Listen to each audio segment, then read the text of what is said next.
kasih Rob. Kami dari SMA Negeri 1 Luan. Pertama-tama perkenalkan, nama saya Kaisar Menurung dan nama kawan saya yang memegang kamera Christian Bonaparte Tumora. Nah, jadi yang ingin kami wawancarai di sini tentang apa itu TBC. Pokoknya apa itu virus TBC ya? Ada pertanyaan di situ ya? Oke. Mau langsung dimulai pertanyaannya? Iya dok. Oke, jadi sebelumnya perkenalkan, nama saya Dr. Herbert, bagian paru di rumah sakit. Ya. Nah, jadi udah bisa dimulai, silakan kalau mau ditanya tentang TBC. Pertanyaan yang pertama dok, apa yang dimaksud dengan penyakit TBC? TBC. Jadi TBC itu sebenarnya singkatan itu. TBC itu kan tuberkulosis. Jadi TBC itu singkatan tuberkulosis. Jadi orang lebih sering mengatakan TBC lebih singkat dia, tapi sebenarnya itu tuberkulosis. Nah, tuberkulosis ini penyakit yang disebabkan oleh kuman. Kumannya namanya Mycobacterium tuberculosis. Jadi dia menyerang paru ya. Ada kuman menyerang paru. Tapi selain paru bisa juga dia kena yang lain, bisa juga dia ke usus, ke otak itu bisa. Tapi paling sering dia ke paru. Jadi TBC itu penyakit yang disebabkan oleh kuman namanya Mycobacterium tuberculosis. Bagaimana TBC dapat menular dari satu orang ke orang yang lain? Oke. Jadi TBC ini memang menular dari satu orang ke orang lain. Misalnya ini, ada satu orang yang sakit TBC. Aku misalnya sakit TBC. Aku batuk-batuk ini. Nah, kuman TBC ini kan di paru nih dia. Nah, pas aku batuk, kumannya bisa keluar bersamaan dengan batuk itu. Nah, pas waktu dia keluar, ada orang lain di sekitar itu, dia bernapas kan, dan hirupnya batuk itu, udah dia kuman itu. Jadi dia bisa menular ke orang lain karena terhirup. Makanya kalau orang yang sakit TBC itu nggak boleh diomongkan sembarangan, karena kumannya itu jahatnya itu dia. Jadi kalau dia sakit TBC harus pakai masker ya, supaya dia nggak menggunakan sembarangan, supaya nggak sama orang lain. Jadi dia menular dari tahap orang yang sakit TBC tadi itu terhirup sama orang lain, sama orang yang sehat kan. Nanti lama-lama dia bisa kena TBC itu. Berarti dari ludah juga.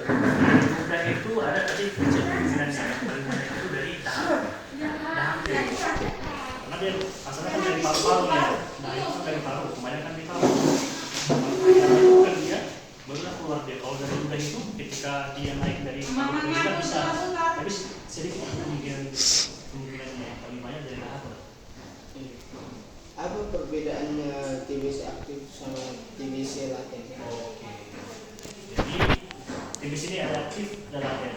Nah, aktif itu maksudnya kumannya masuk ke paru, berkembang dia di situ, berkembang, merusak paru itu ada aktif namanya.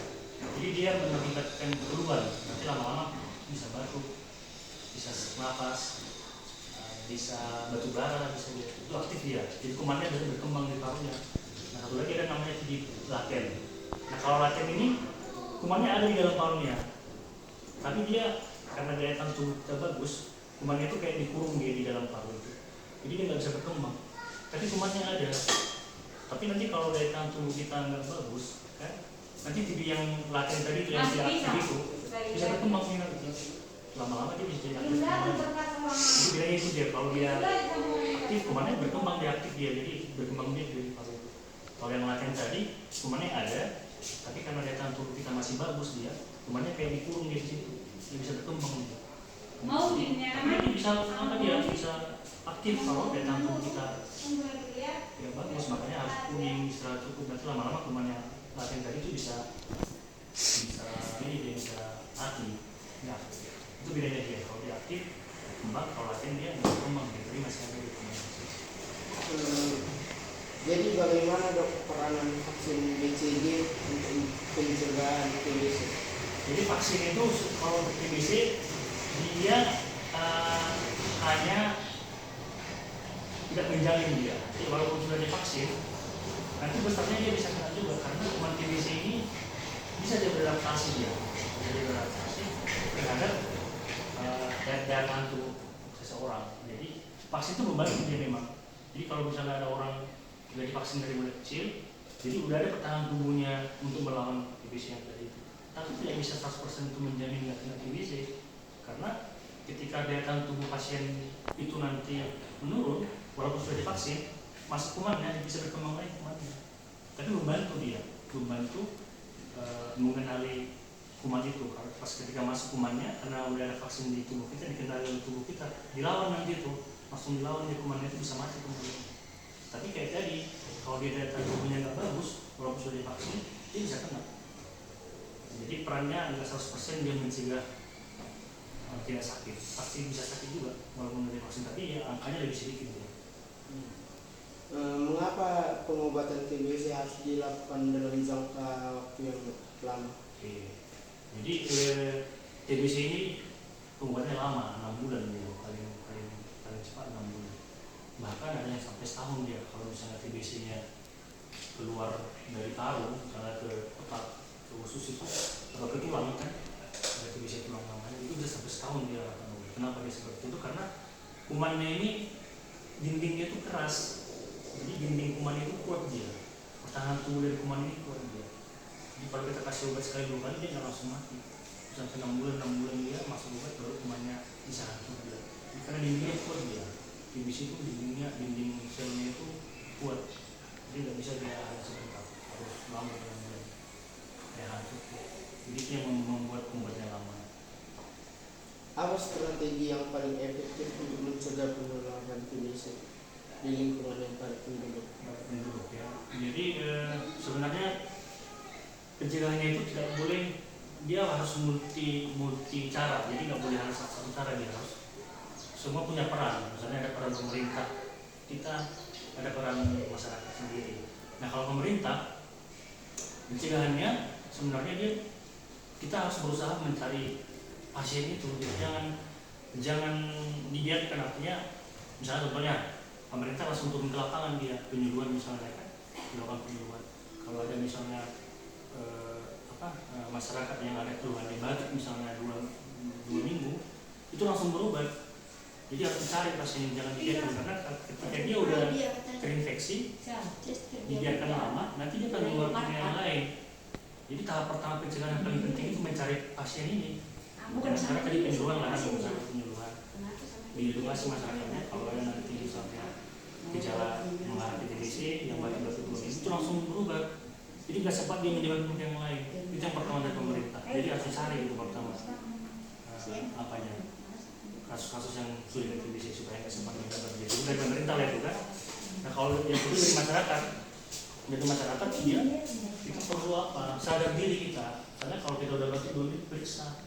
Jangan lama-lama. Kadang-kadang kan orang kan, kalau kita masih batuk biasanya ini nggak usah periksa. Nah padahal lama-lama dia udah berkembang. Nah pada saat dia berkembang itu dia udah mengeluarkan ke orang lain. Jadi pencegahan yang berikutnya itu ya pastinya harus sadar, orang itu harus sadar langsung berobat dia. Jangan lama-lama. Itu pencegahan yang paling efektif. Karena kalau kita biarkan dia lama-lama, kita obati itu nanti dia pasien ini karena udah sempat dia menyebabkan ke yang lain, ya yang lain udah kena nanti itu. Makanya itu yang paling juga tahap yang berguna masyarakat. Nah, yang berikutnya dari masyarakat juga ini. Dari masyarakat juga. Nah ketika dia udah di diagnosa sakit TBC itu kan, misalnya udah lapar lagi. Kadang-kadang pasien ini balik dari dia, udah dibilang kamu sakit ini makan obat ya. Kadang-kadang dia nggak makan obat. Pas dia nggak makan obat ya nggak sembuh, ya menyebabkan yang lain. Jadi itu yang ketiga. Terus yang keempat, tadi kan pemakaman pemukimannya ada. Nah kuman ini kan sama matahari dia cepat mati. Jadi kalau bisa rumah-rumah penduduk itu punya jendela yang bisa langsung masuk ke rumah karena yang matahari. Tapi kalau kumuh dia kan, kalau ada kumuh nggak ada ventilasi itu bisa cepat berkembang kuman itu. Kalau bisa di ventilasinya bagus, terus jendela bisa masuk sinar matahari, jadi kumannya bisa berkembang, jadi bisa cepat mati.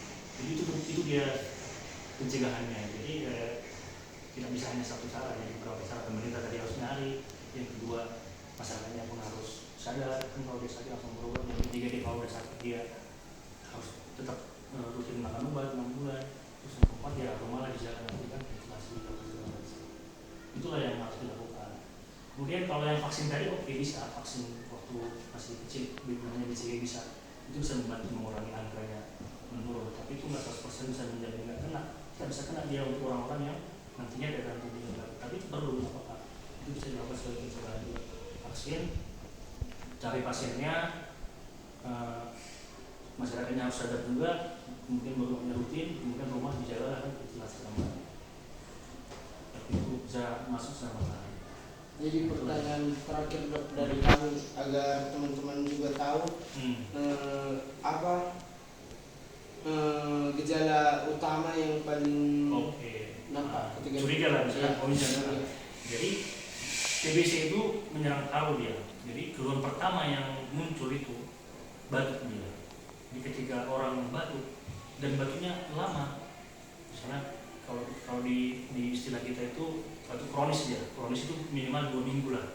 Misalnya kalau batuk 2 minggu, udah makan obat biasa nggak sembuh, terus dia masih berlanjut sampai 2 minggu, itu kita curiga.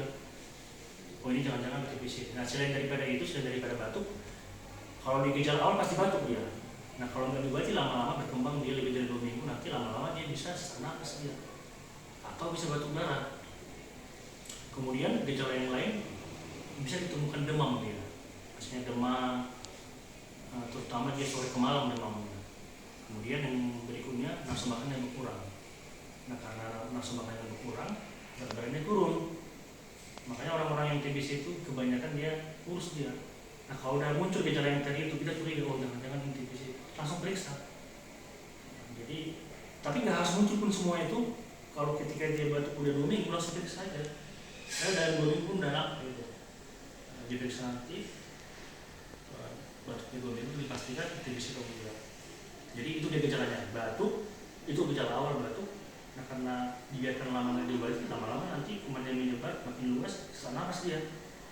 Nah kalau dia makin luas lagi, kadang-kadang bisa batuk darah dia. Batuk darah, nah inilah gejala di paru-paru yang muncul. Nah lama-lama habis itu bisa juga dia demam tadi, demam, nafsu makan yang menurun, baru berat badannya turun. Nah kalau udah muncul itu udah khas sekali itu mengarah ke TBC. Kalau udah harus periksa nanti itu memastikan apakah dia TBC atau enggak. Itulah gejala yang paling khas dari TBC.